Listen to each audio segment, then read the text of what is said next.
Je m'appelle Maïla Imelga Graziella, je suis d'origine gabonaise, donc je viens du Gabon. Mes raisons au Sénégal sont pour des études. Alors, j'ai fait des études de droit et de gestion des entreprises administratives.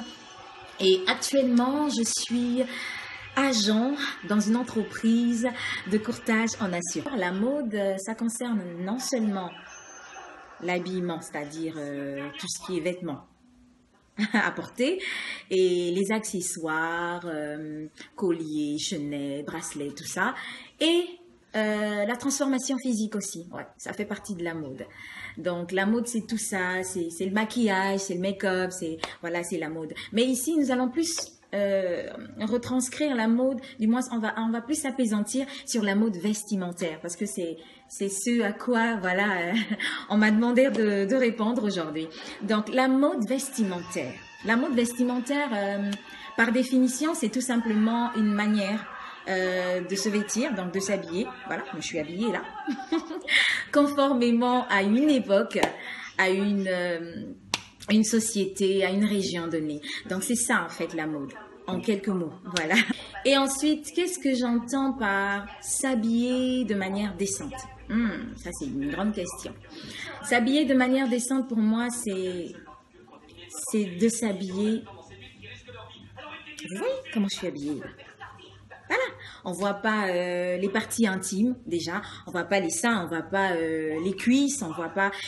En fait s'habiller décemment, c'est de s'habiller sans pourtant exposer ses parties intimes. Aujourd'hui, nous remarquons ces parties intimes. Aujourd'hui, nous remarquons dans nos sociétés avec cette mode, comme on dit. Voilà. Elle nous impose parfois d'exposer nos parties intimes parce que c'est la mode, parce que tout le monde le fait, parce que la société, voilà, s'adapte à ça. Donc, tu vas voir quelqu'un, elle va porter une jupe, mini-jupe, on voit les cuisses, on voit sa poitrine, on voit les bouts de ses seins. Et tout ça, c'est pas bien parce que déjà pour un chrétien, s'il faudrait voilà, il puisse vraiment s'adonner à la mode, ça fera en sorte qu'il perd véritablement son identité. Parce que, attention, nous avons une identité, nous représentons Christ. Et en représentant Christ, nous devons tout faire pour ne pas oublier que nous sommes des princes et des princesses. Vous voyez, dans les pays où il y a des royaumes et tout ça, le roi, c'est le roi. Vous voyez comment il est, la posture, voilà, la corpulence, voilà, la présence physique et la personnalité même. Et ses enfants aussi, c'est la même chose. Les princes et les princesses, c'est pas comme le peuple. Voilà, c'est pas comme n'importe qui. Et c'est ça. Les chrétiens, nous, c'est ça. C'est comme ça que nous devons être. En étant les fils du roi, des rois. Donc le roi qui est le maître de tout et de toutes choses.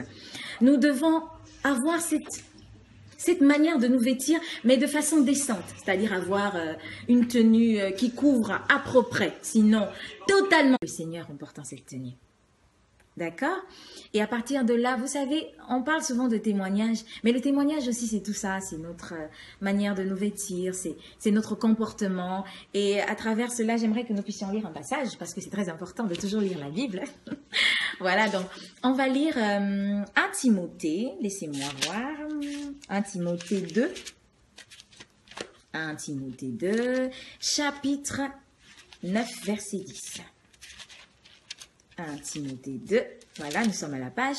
Donc, dans 1 Timothée 2, chapitre 9, verset 10, il est dit.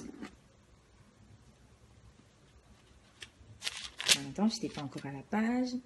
Ok, je suis. Je veux aussi que les femmes vêtues d'une manière décente, avec pudeur et modestie, ne se parent ni de tresses, ni d'or, ni de perles, ni d'habits somptueux, mais qu'elles se parent de bonnes œuvres, comme il convient à des femmes qui font profession de servir Dieu.